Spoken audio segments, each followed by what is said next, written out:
Hello, today I'm going to talk about why people don't show up the way you want them to and what you can do about it. I think this topic comes up so very much. Many times people come to the therapy room because they're disappointed in relationships or they're trying to figure out what happened in a relationship.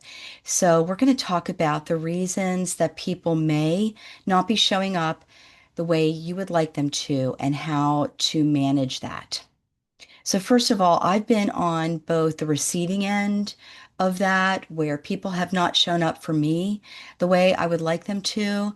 And I've also been on the giving end of that, where unintentionally I have not shown up for others the way they expected me to. So there's lots of big feelings around this topic, lots of disappointment. Sometimes people can feel betrayed when another doesn't show up the way they expected them to. And often this can trigger feelings of abandonment or feeling unworthy. So I think that it can be a very big thing. I think sometimes people can even have wounds that are triggered when people don't show up the way they thought they would. So, first of all, I want to talk about this expectation mismatch. So, oftentimes we will expect people to show up in relationships the way we've shown up for them. So, treating people the way we want to be treated, that kind of thing. And we're thinking if I'm showing up for them in this way, they should be showing up for me in that way. And sometimes people don't do that. And there may be reasons why people don't do that. They may actually not have the capacity or ability to do that. And this kind of speaks to love languages. People operate in different ways in the world.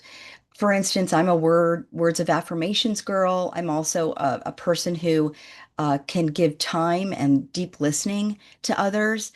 But I know lots of people who are acts of service people where they can drop off a meal or they can drive you to an appointment, um, but and maybe even show up in different ways for you. Some people are gift givers. There's lots of ways that people love each other, and they're not always in the same way that you show love. So I think it's important to offer that some thought. And also know that you can ask people to show up for you in a way that they may not have thought of. And this requires that you talk to them, that you don't expect people to read minds. And mind reading is often a culprit in this mismatch of expectations, is that we kind of have these expectations that people know what we want when we really haven't shared that with them. So I really encourage people to ask for what they want and be deliberate about it. And if you're not sure if people receive the message, ask them, did you hear that I'm asking you to do X, Y, and Z? Or did you hear that? Or maybe we got our wires crossed. I was hoping that you could come over on Saturday, or I was hoping we could get a visit in. Or would you mind picking up some things for me at the grocery store? Very explicit things, not just sharing your feelings, like I'm feeling frustrated or upset, or, I'm feeling like people are not caring about me, but actually share what it is you'd like them to do for you. So I think these really help people get a clear understanding of how they can love you. Not everybody knows how to love you. You know that how you'd like to be loved, and communicating that is super important. Um, the other is that people may have different capacities. Some people have a tremendous capacity for empathy and for listening, and other people just don't really have that capacity. And so, what is capacity? It's the ability to hold space for another person's pain. And sometimes people just don't, have that kind of baked into their personality. The other thing is sometimes people are holding capacity for their own pain and they just aren't able to really share space for yours. Maybe they're going through a lot of stuff on their own and they just don't have time, effort, and energy to hold space for you. And that's really important for you to understand that it's not necessarily intentional. They just don't have the ability and capacity to do it. Okay. So how do you cope? So I gave you a couple ideas there. Ask for what you want, have some understanding around people's love languages. So this kind of shifts your framing of what happened, that it might not be this intentional hurt that you thought it was. So, first on the agenda for coping is just accepting them for those reasons I stated. Um, that their behavior belongs to them. It doesn't have anything to do with you necessarily, but just reflects their own values, capacity, priorities, abilities. And it's not really your job to change them. You certainly can ask for what you want, but when you ask for that, you may get a no, I'm not able to do that. And that has to be enough. When people are sharing with you that they don't have capacity, that's not necessarily about you. That's not a reflection of your worth or of, the quality of your relationship. Um, they just don't have it to give. And that requires that you accept that.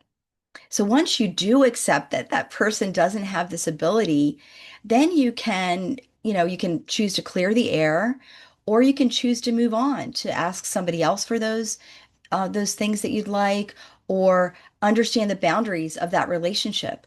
That, okay, this relationship, I'm giving more than I'm getting, which sometimes happens in relationships. So this is the boundary setting piece.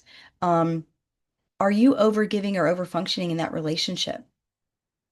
You know, I tend to have a few close relationships, and in those relationships, I'm giving a lot.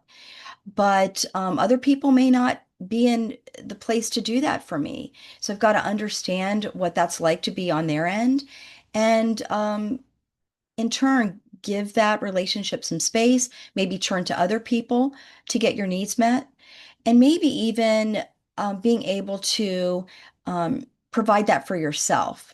Um, if there's, some way you can process that yourself, maybe it's journaling, maybe it's making yourself feel good, taking a walk in the woods, or meditating, or treating yourself to something that feels really good instead of expecting others to meet you in that place where you're needy, is looking to yourself for some of those things and looking to others to provide that may have a greater degree of capacity.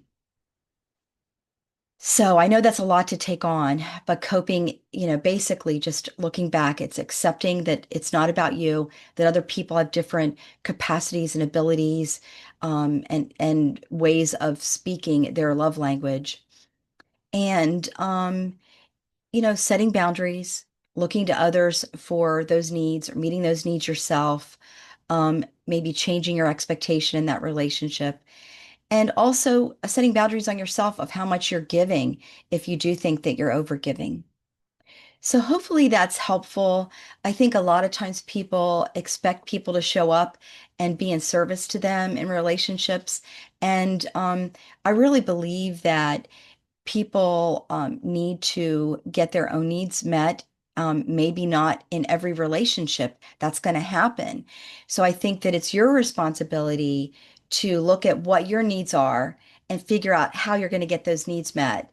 And that may not include every person that you're in relationship with.